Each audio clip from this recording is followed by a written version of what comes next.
एक तरी कावळा असा दाखवा बरं जो ओव्हरवेट झालाय, वजन वाढलंय, उद्यापासून डाएट, 10 गिरट्या घालायच्या, भाताला शिवायचं पण नाही, 2च दहावे करायचे. माणसं दाखवू किती एकदम टेन्शन मध्ये, वजन वाढलं तरी टेन्शन मध्ये, कमी झालं तरी टेन्शन मध्ये. केवळ आणि केवळ आम्ही निसर्गासोबत जुळून घ्यायला तयार नाही आहोत. आणि आम्ही जर निसर्गासोबत जुळून घेतलं नाही तर आपल्याकडे कोट्यावधी रुपये असतील, पण येणाऱ्या काळात आपल्याकडे आरोग्य मात्र नसेल. म्हणून निसर्गाच्या विषयी कृतज्ञता व्यक्त करता येईल का? कबीरांचा एक दोहा आहे, त्या दोह्याचा अर्थ सांगतो. कबीरांनी त्या दोह्यामध्ये उल्लेख केलाय की वनवा लागला आणि तो जो पक्षी आहे तो पक्षी म्हणतो, बाकीचे पक्षी येतात आणि सांगतात चल आता निघायचंय, वनवा लागलाय, जंगल जळायला लागलंय, तो म्हणतो मी झाड सोडणार नाही. अरे या झाडावरच मी खेळलो, इथेच लहानाचा मोठा झालो, इथलीच फळं खाल्ली आणि हीच पानं मी घाण केली, आता मात्र मी हे झाड सोडू शकत नाही. अरे पक्ष्यांना सुद्धा वाटतं की आपण ज्या निसर्गाचे घटक आहोत त्या निसर्गाविषयी आपण कृतज्ञ असलं पाहिजे. पण माणूसच इतका कृतज्ञ कसा की ज्याला स्वतःच्या व्यक्तिगत फायद्याच्या समोर निसर्ग, झाडं, वेली, पानं, फळं, फुलं, पक्षी, इतर प्राणी यांचं काही घेणं देणं वाटू नये. एक तरी कावळा असा दाखवा बरं जो ओव्हरवेट झालाय, वजन वाढलंय, उद्यापासून डाएट, 10 गिरट्या घालायच्या, भाताला शिवायचं पण नाही, 2च दहावे करायचे. माणसं दाखवू किती एकदम टेन्शन मध्ये, वजन वाढलं तरी टेन्शन मध्ये, कमी झालं तरी टेन्शन मध्ये. केवळ आणि केवळ आम्ही निसर्गासोबत जुळून घ्यायला तयार नाही आहोत. आणि आम्ही जर निसर्गासोबत जुळून घेतलं नाही तर आपल्याकडे कोट्यावधी रुपये असतील, पण येणाऱ्या काळात आपल्याकडे आरोग्य मात्र नसेल. म्हणून निसर्गाच्या विषयी कृतज्ञता व्यक्त करता येईल का? कबीरांचा एक दोहा आहे, त्या दोह्याचा अर्थ सांगतो. कबीरांनी त्या दोह्यामध्ये उल्लेख केलाय की वनवा लागला आणि तो जो पक्षी आहे तो पक्षी म्हणतो, बाकीचे पक्षी येतात आणि सांगतात चल आता निघायचंय, वनवा लागलाय, जंगल जळायला लागलंय, तो म्हणतो मी झाड सोडणार नाही. अरे या झाडावरच मी खेळलो, इथेच लहानाचा मोठा झालो, इथलीच फळं खाल्ली आणि हीच पानं मी घाण केली, आता मात्र मी हे झाड सोडू शकत नाही. अरे पक्ष्यांना सुद्धा वाटतं की आपण ज्या निसर्गाचे घटक आहोत त्या निसर्गाविषयी आपण कृतज्ञ असलं पाहिजे. पण माणूसच इतका कृतज्ञ कसा की ज्याला स्वतःच्या व्यक्तिगत फायद्याच्या समोर निसर्ग, झाडं, वेली, पानं, फळं, फुलं, पक्षी, इतर प्राणी यांचं काही घेणं देणं वाटू नये. आपण जर जगातले सगळ्यात हुशार प्राणी असू तर ती हुशारी सिद्ध करण्याची ही ती वेळ आहे. आणि ही वेळ निसर्गाच्या फायद्यासाठी नव्हे, आपल्याला येणाऱ्या पिढ्यांच्या भविष्यासाठी आपल्याला आपली हुशारी सिद्ध करावं लागेल. नाहीतर एक दिवस असा येईल, कोट्यावधी रुपये असतील पण रात्रीची झोप नसेल, अब्जावधी रुपये असतील पण आरोग्य मात्र शिल्लक नसेल.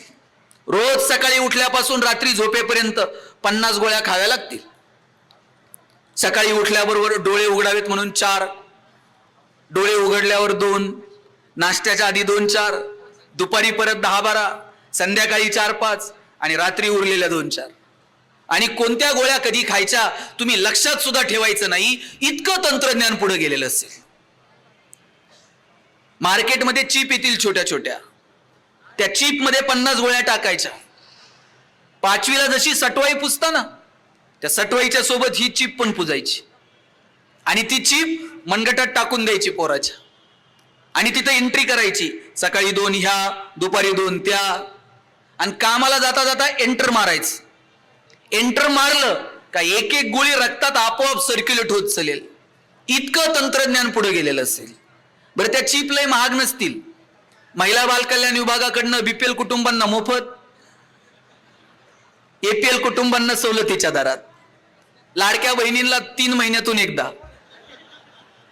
हप्ता आला का नाही या महिन्यात? आणि चायना जर प्रोडक्शन करायला लागलं तर कोणत्याही पानाच्या टपरीवर 1-1 रुपयाला मिळून जाईल. आम्हाला इकडे घेऊन जायचंय का? आम्हाला जर या पद्धतीने आम्हाला आमच्या आयुष्याकडे घेऊन जायचं असेल तर मग आपल्याला हवं तसं जगा.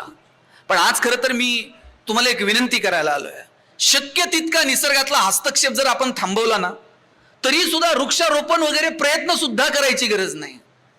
या पृथ्वीवरती जेवढी झाडं आहेत ना, त्याच्या नॉट पर्सेंट मध्ये सुद्धा झाडं ही माणसानं लावलेली नाहीयेत. अहो, झाडं आपोआप उगवतात हो. आपण फार कमी झाडं लावली आहेत. आपण असलेली तोडली जरी नाही ना, नदी स्वच्छ करण्यासाठी वेगळे प्रयत्न करायची गरज नाहीये. घाण जरी करायची नाही एवढं ठरवलं ना. अहो, कोविड मध्ये जेव्हा माणसं बाहेर आली कोविड नंतर आणि नद्या बिद्या बघितल्या, विश्वास बसे ना, ह्या त्याच नद्या ज्या 2 वर्षापूर्वी होत्या, ही तीच हवा आहे जी 2 वर्षापूर्वी होती. हा तोच परिसर आहे. म्हणजे आम्ही निसर्गावर उपकार करूच नका, ते करायची गरज नाहीये. फक्त निसर्गाविषयी कृतज्ञता मनात बाळगून निसर्गावरती अन्याय अत्याचार करू नका. साधू संतांना जो निसर्गाचा आवाज ऐकू आला ना, त्यांचे आक्रोश ऐकू आले ना, ते आपल्याला थोडे बहुत जरी आक्रोश ऐकू आले ना, तरी सुद्धा वेगळे प्रयत्न करायची गरज भासणार नाही. निसर्गामध्ये ज्या ज्या वेळेस माणसानं हस्तक्षेप केलाय, त्या वेळेस निसर्गानं माणसाला माणसाची पात्रता दाखवून दिलेली आहे. अहो, इकडं हिमालयाच्या आजूबाजूला जिथे जिथे बर्फाच्छादित प्रदेश आहे, तिथे तिथे नैसर्गिकरित्या उगवलेली मोठमोठी झाडं होती. माणसानं ती झाडं तोडली आणि फर्निचरसाठी लागणारी हलकी वजनाची झाडांची लागवड तिथे केली. आणि मग बर्फ घसरणं, बर्फाच्या लाटा येणं, किती किती प्रसंग. डोंगरावरची झाडं बिडं तोडून टाकली, डोंगरच्या डोंगर वाहून गेले, वस्त्याच्या त्याच्या खाली बुडून गेल्या. किती उदाहरणं सांगू. पोर्तुगीज जेव्हा आले, एक पठार होतं आणि त्या पठारावरती डोडो नावाचा एक पक्षी आढळायचा. या पक्ष्यांची सगळी घरटी ही खाली असायची, वरती झाडावर वगैरे नव्हती. आणि जेव्हा पोर्तुगीज आले तेव्हा तिथं ससे, कुत्री, डुकरं घेऊन आले आणि त्यांनी ती घरटी पक्षी खायला सुरुवात केली. आणि डोडो या पक्षाची प्रजात सुद्धा शिल्लक नाही. अशा कितीतरी प्रजाती आहेत, मानवी हस्तक्षेपानं त्या नाहीशा झाल्या. एका पठारावरती हरणांची संख्या होती, लांडग्यांची संख्या होती. ब्रिटिश जेव्हा इथे आले तेव्हा ब्रिटिशांना वाटलं, लांडगे हरणांना खातायत काय, आपण लांडग्यांनाच मारून टाकू. ब्रिटिशांनी प्रयत्नपूर्वक लांडगे मारून टाकले. हरणं एवढी वाढली, उपासमारीनं नंतर हरणं मेली. निसर्गामध्ये मानवानं स्वतःहून काही वेगळे हस्तक्षेप करायची गरज नाही. इतकी सुसूत्रता आहे निसर्गामध्ये. अरे, मधमाशीला सांगावं लागतं का, ह्या फुलावरून त्या फुलावर जा, त्या फुलावरून त्या फुलावर जा. परागकणांचं ट्रान्सफर या फुलावरून त्या फुलावरती. निसर्गामध्ये मानवानं काही हस्तक्षेप केले नाही तरी सुद्धा सगळं सुरळीत चालेल. हा, वेगवेगळे ज्या रोगराई येतील, वेगवेगळी जी संकट येतील, त्यातून निखारून निघावं, त्यातून संरक्षण मिळावं, याच्यासाठी माणसानं जरूर कंबर कसावी. याच्यासाठी प्रयत्नांची पराकाष्ठा करावी. माणसाचं जगणं सोपं होईल, सुलभ होईल, याच्यासाठी स्वतःला झोकून द्यावं. पण निसर्गाला ओरबडून आपल्याला सुखी होता येणार नाही, हे मात्र आपण माणूस म्हणून लक्षात घेतलं पाहिजे. मी किती उदाहरणं सांगू की ज्या ठिकाणी माणसानं वेगळे प्रयत्न केले आणि निसर्गानं माणसाला माणसाची जागा दाखवून दिली. नेपोलियन 3 लाख सैन्य घेऊन युरोपवरती चालून गेला होता. सगळा युरोप जिंकला. त्याला युरोप जिंकता आला पैशांच्या जोरावर, शस्त्रांच्या जोरावर, सामग्रीच्या जोरावर. तिथं त्यानं स्वतःची सत्ताही प्रस्थापित केली. पण युरोपमध्ये पिवळ्या तापाची साथ आली आणि नेपोलियनचं सैन्य पटापट मरायला लागलं. शस्त्राच्या जोरावरती त्याला युरोप जिंकता आला, पण पिवळ्या तापाच्या साथीसमोर शस्त्र मात्र चालली नाहीत. मोजकं उरलेलं सैन्य घेऊन नेपोलियनला परत मायदेशी परतावं लागलं. दक्षिण आफ्रिकेमध्ये जनावरांचा प्लेग आला होता. पटापट जनावरं मरायला लागली. जनावरांवरती आधारित असणारे उद्योग व्यवसाय लायला गेले आणि एकंदरीतच सगळी अर्थव्यवस्था कोलमडून गेली. चीनमध्ये मिंग राजवट होती. त्या मिंग राजवटीमध्ये तिथे प्लेगची साथ आली. त्या प्लेगच्या साथीमध्ये सगळी मिंग राजवट उद्ध्वस्त झाली.